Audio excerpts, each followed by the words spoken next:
The greatest threat on this front springs from the distinct illiberal and external actors who equate their success with fracturing the liberal international order. We see it in Asia and the Middle East, where China and Iran would clearly prefer a world in which they have overwhelming sway in their regions. And I'll not mince words. This movement is principally led by Russia. Under President Putin, Russia is working with every tool available to them to, one, whittle away at the edges of the European project, test the fault lines among Western nations, and return to a politics defined by spheres of influence. We see it in their aggression against their neighbors, sending in so-called little green men across borders to stir violence and stirs of strains of separatism in Ukraine. Using energy as a weapon, cutting off gas supplies midwinter, raising prices to manipulate nations to act in Russia's interest, using corruption to empower oligarchs to coerce politicians. We see it in their worldwide use of propaganda and false information campaigns, injecting doubt and political agitation in democratic systems, strengthening illiberal factions and forces on both left and right to seek out and roll back the decades of progress from within our systems.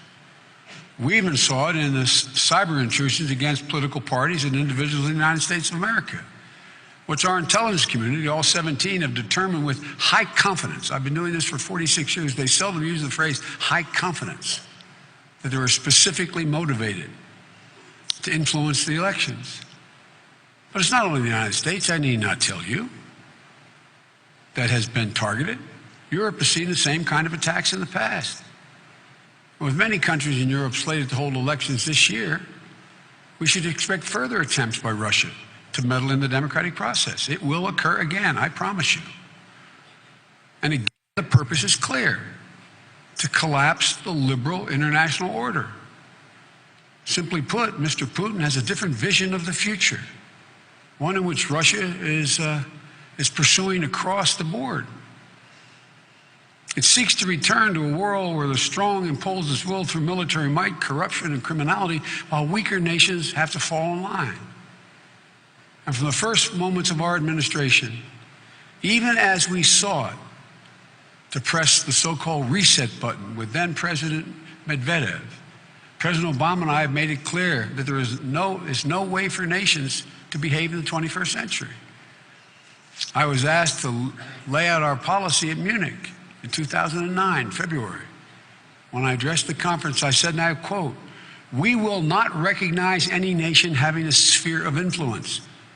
It will remain our view that sovereign states have the right to make their own decisions and to choose their own alliances." End of quote. That was our position. That is our position. That should be our position. That's been our position throughout the past 8 years, and it's a position that has to continue to be championed in the years ahead.